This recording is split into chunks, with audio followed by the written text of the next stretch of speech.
Hi everybody, welcome to Aries All Over the Place.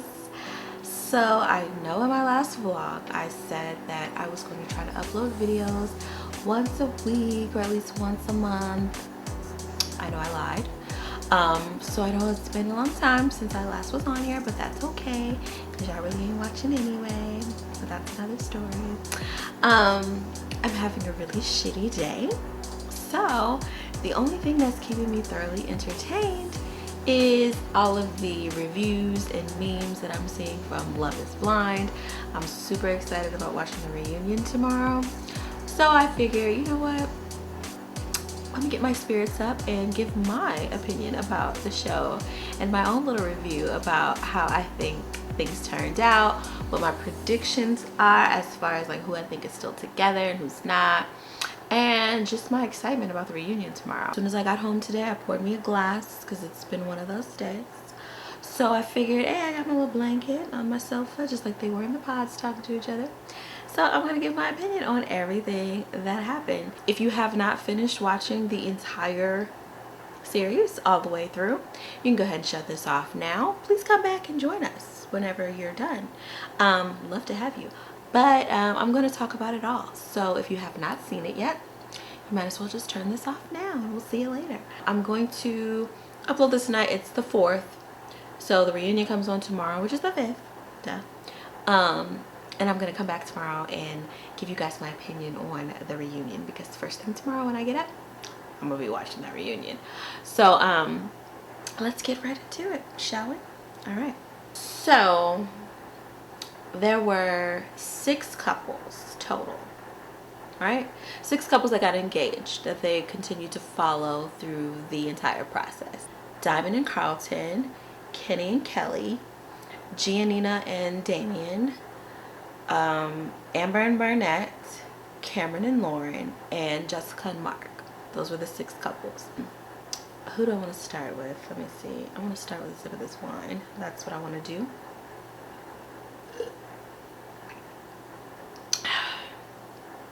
So good. So let's start with Kenny and Kelly. We'll start with them because everybody and like all the reviews that I've been seeing have been saying, oh, they were so boring, I don't even remember anything about them. They were a little boring. However, even though they were boring, I do feel like they still had, you know, some depth in their story a little bit. Let me say, I watched Married at First Sight also, and I think this show supposedly has like the same producers as Married at First Sight, so I can definitely see the similarities. And she actually reminds me of a girl that's on this season of Married at First Sight right now, because the girl is still stuck on her ex, which I get. Been there. But I just feel like, why would you come into a process like this if you know that you are not completely over your last relationship? Because I do feel like it does take time to get over someone that you love and someone that you spent a whole lot of time with. You can't just jump into, you shouldn't even just jump into dating right after a breakup. But to jump into marrying someone, that's like crazy. Okay, first let me rewind a little bit. Let me say that when I first started watching the show, I watched the first episode, and like halfway through I was like, this is weird, I don't want to watch this, like this is dumb, I'm not watching this crap. So I turned it off. I let it go. I was done. I was over it. But then I started seeing everybody post about it and talk about how good it was and how great, and I was just like, there's no way. Like it was weird. But I was bored one night and I was like, you know what, let me give it another shot. It got crazy. Crazier than I expected. And it got really interesting. And next thing I know, I was hooked. And I'm sitting here with my wine like, girl, what? Yeah. So I loved it. I thought it was good. Very entertaining. Let me say that. But back to what I'm saying about Kelly.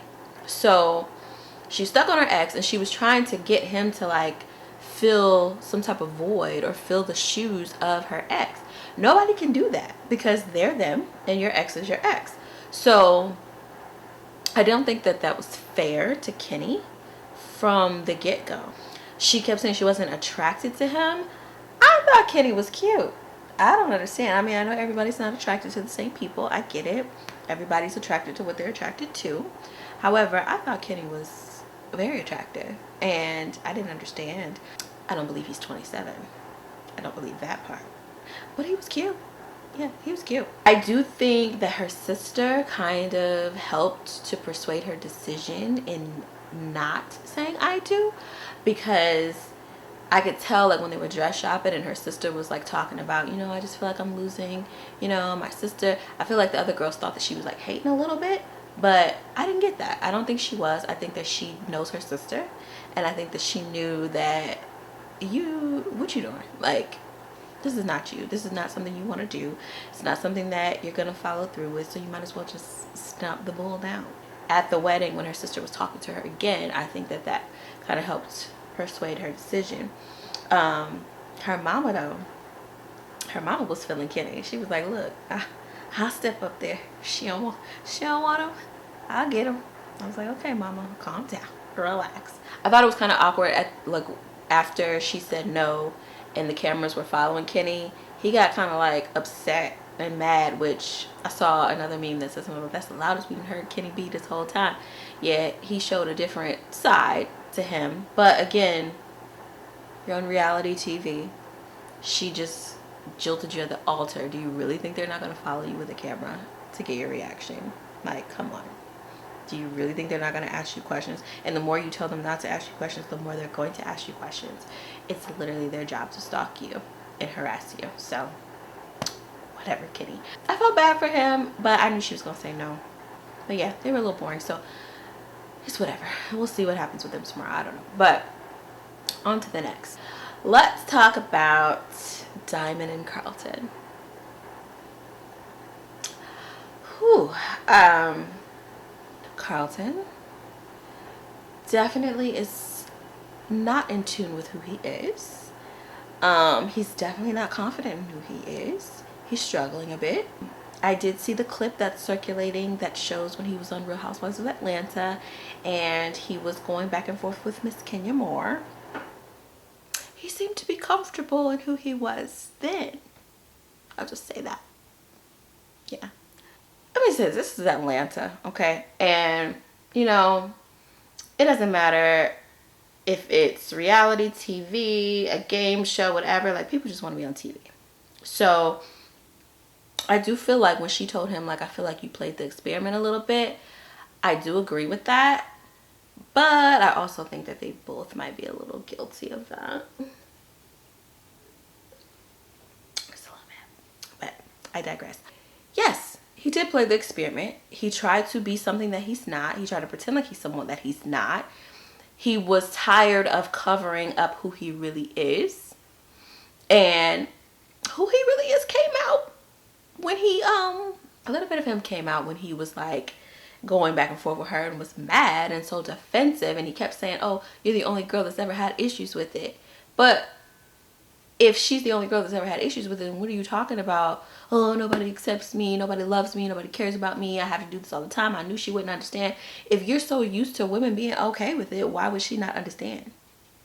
Especially in a situation like this where you're about to marry a person, I think that's information that they deserve to know. I guess I'm not saying what that information is. He identifies as, I guess you would say, pansexual. I just learned what that is recently. The only reason I say not bi is because he stated that he was always attracted to hearts. So he's just attracted to whoever he's attracted to. So it doesn't necessarily mean that he's only attracted to men and women. He's attracted to trans women. He's attracted to trans men. That's what I'm assuming he was saying. He was struggling with that a little bit. And he wasn't honest. And I feel like he could have divulged that information in the pods. There was no need for him to wait until they got on their honeymoon to tell that information. And then he didn't give her a chance to have like a real grown-up conversation about it. Because I honestly think that first, had he been honest in the pods, I think that she would have been open to talking about it and getting past it. Because I do think she really had feelings for him. I would have been pissed. But she still was trying to understand. And he was not having it. And he was highly inappropriate. He called her a bitch and started throwing a little tantrum and was going off and just, whew. She started quoting Beyonce. I thought that was interesting and hilarious. She kept quoting it. Like, she didn't stop. She didn't just say one quote. She kept quoting it the whole time she was walking away. I thought that was interesting. I hate to say this, but the only thing he said that I agreed with was about the wig. I hate bad wigs. They kept, in her confessional, they kept being like real close up, and you could like see the line, you could see the lace. It was, the part was like the hair, it was just not a good wig. I still feel sorry for her, and I'm still on her side with all this, but yeah, this is Atlanta, Georgia. There's wigs all over the place, honey. This is the hair weave mecca of the world. There's no reason why people should be on TV in Atlanta with bad weave or bad wigs. Just period. No, you shouldn't. I'm sorry. Sorry, Diamond, but no. Carlton was a dick. He sure was. So I'm sorry that their experience had to end when it did. But again, like I said, people trying to get their 15 minutes. And people definitely talking. So, hey, mission accomplished. Mission accomplished. All right, moving on. Let's talk about Giannina and Damien. Giannina's a little cuckoo. She's a little crazy. However, if I'm being honest,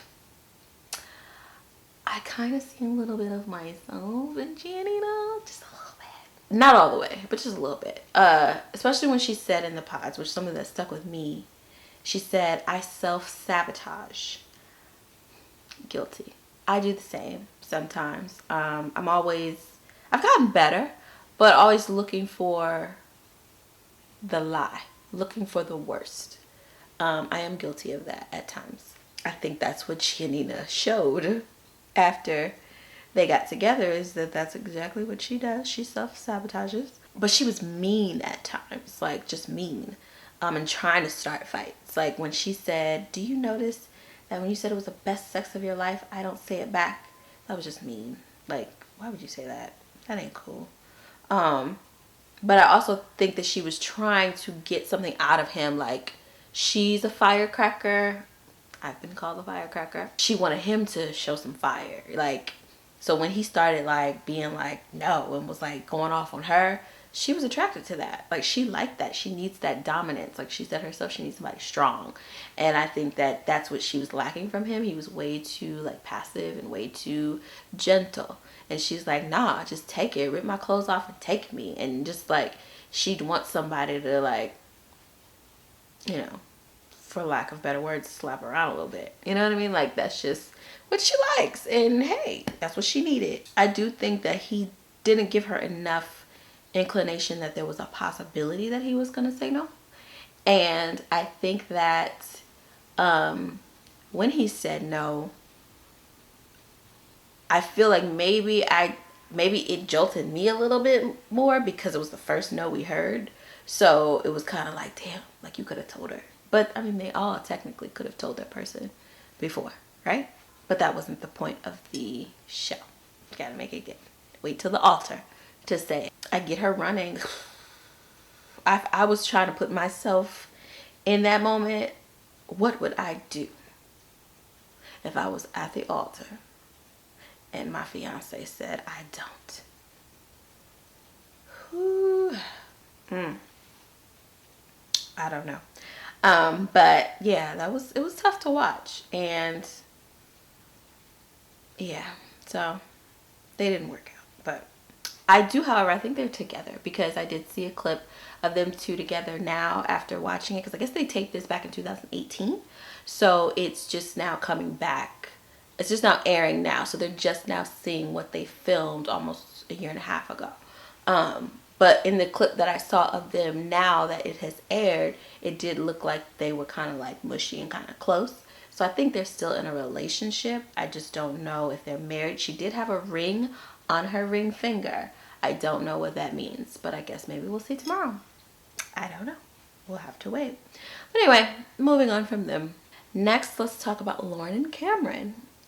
So Lauren and Cameron were one of the two couples in the beginning that I was like, okay, this is weird. Not because of their race, But because they were throwing out the L word, like, super quick. It was like, oh my God, I love you. Like, in the first episode. And I'm like, wait a minute. Huh? But turns out they do love each other. Like, Cameron was the only guy the entire time had nothing negative to say. Not one thing did he say that was not positive about Lauren. Nothing. He didn't even really express many concerns. Like, he, you know, expressed things that he knows is a possibility that could be a concern, but he never had anything negative to say about her. Like, he was infatuated with her from the beginning. Like, he loves that girl. And I think that is just absolutely freaking adorable. She had reservations and concerns. I mean, she's a black woman and she's never dated a white guy before. Like, anybody would have those concerns as a black woman in this country. So I get it. I love that she stayed true to herself. She wore her bonnet to bed. You know, she had the cornrows going. She was switching up the hair. Like, I was all for it. Like, yes, Lauren, be you, okay? I do think that they're super adorable, super cute. He wasn't afraid of daddy. He was like, this is what I want. This is what I want. I'm going to treat her right. You ain't got nothing to worry about. And daddy was cool with it. I was thrown off about him rapping. That threw me off. I was like, Cameron, honey, he wasn't bad. But, oh, I can prove that I have been around black people. That's kind of what I got from that. But anyways, I like Lauren and Cameron, and I'm interested to see them tomorrow and see how things have worked out for them. Okay, moving on. Let's get into the juicy stuff. Okay, so it's kind of hard for me to talk about Amber and Barnett without talking about Jessica and Mark at the same time. So I feel like I have to talk about them all collectively because it's all relative. So Amber and Barnett. First of all, Amber from jump was like very confident, very aggressive, very forward, very I'm gonna get what I want, ain't nobody gonna get in my way, I'm in here to fight. She came in like ready to fight for hers from the beginning. So okay, Amber, she's, all these women showed a little bit of craziness, but Amber, she a firecracker. She will beat your ass. So she said it too. Barnett, he was playing the girls. He was like, Jessica wasn't lying when she came back in the room with the girls and was like, listen, don't trust Barnett. He out here telling everybody the same thing, because he was. Like, he literally told Jessica that she was the one and that he was going to propose to her. He even said it in his confessional. She's the one that I want to be with. I'm going to propose to her. Right now, she's my number one. Like, he said that. And literally the next scene, they show him in the room with Jessica. Or, you know, they weren't in the same room, but you get what I'm saying. And he says, no, that he doesn't feel that way. And then so easily was like, bye, Jessica. What? I was confused. Like, wait a minute. You just said that she's your number one. And you just gonna say bye to her like that? Is that easy? What? But he was doing that with Jessica, Elsie, and Amber. All three of them. He was telling them the same stuff. Which was crazy. And I just was irritated with him. But Amber had made up her mind that she wanted Barnett. She was gonna get him. And she got him. I do think when they saw each other, it became a lust thing. So just like his brother said, I think you're in lust, not in love. Because when he saw Amber, he was like, oh, whew. And she was the same when she saw him. I didn't think he was that cute. Like I said, I thought Kenny was cute. I didn't think Barnett was that cute. But I get it. I could see why they were attracted to him. Whatever. I feel like Amber too, like, because he was lusting after Amber and was so like blinded by her beauty, he didn't really dive in enough to know about like her finances, where she lives, all that type of stuff. Because he was like kind of like, well, at least the way they portrayed it was that he was kind of like taken aback by the fact that she was in so much debt. But then she was saying she didn't really have a home to show on the show. So it's like, well, are you sleeping on somebody's couch? What are you doing, boo? And I get the whole, I don't live to work, I work to live. I get that too. I understand. But at the same time, there has to be some sort of responsibility. And maybe I feel like the maturity level isn't all the way there with Amber. She be ready to lay hands on people, that's for sure. I love how she was like, I ain't worried about Jessica, I'll break her face. I was like, what, girl? Okay. And then when they were at the bachelorette party and Jessica was like all in her face, like, hey girl, oh my god, girl, I love you, girl. And she told her then, like, I ain't worried about you, girl. Like, I'll just beat your ass. Like, you come for my man, I'ma beat that ass. She was straight up. I ain't mad at you, Amber. Now let me talk about Jessica and Mark. Mark. Poor Mark. I'm with what Lauren said. From the beginning, Jessica was talking about Mark and how she was just so, shocked that she was falling for this guy who was 10 years younger than her. We heard that a million times. And, that they had the same tattoo and they had the same religious beliefs. And oh my gosh, he's so perfect. He's so this, he's so that. She was so into Mark.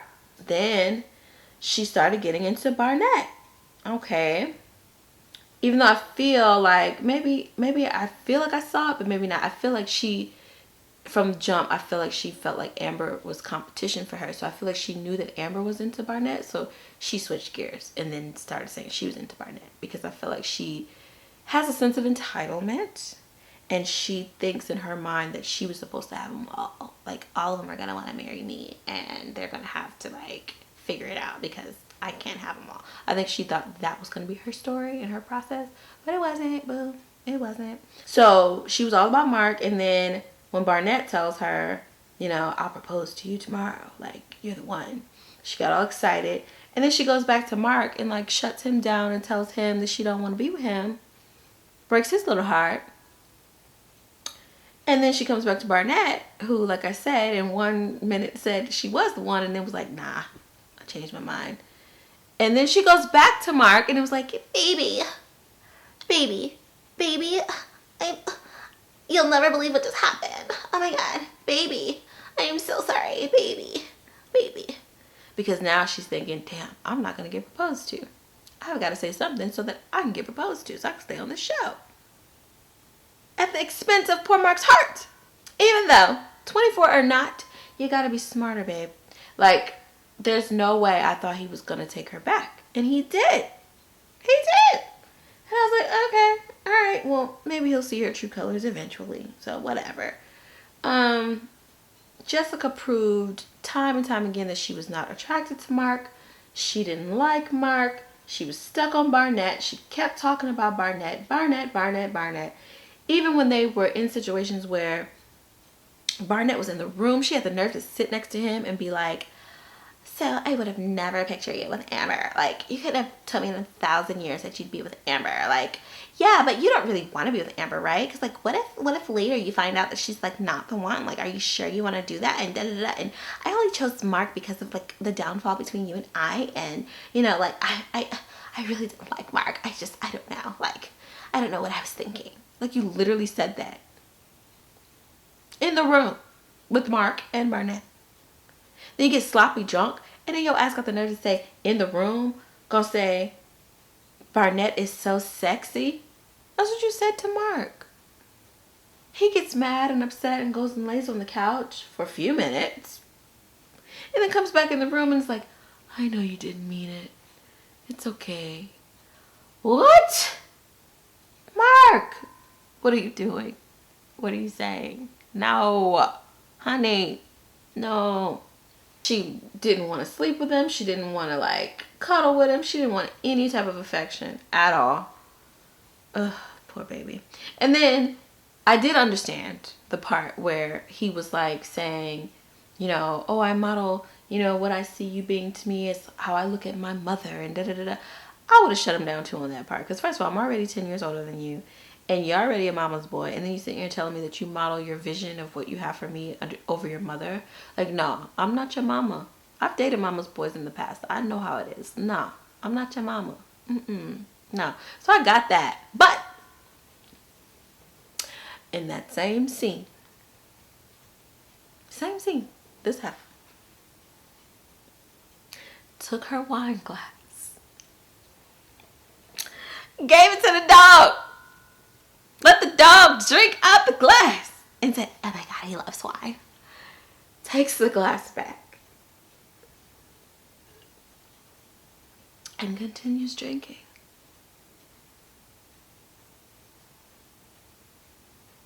That was just absolutely disgusting. I was like, oh, okay. Something wrong with her.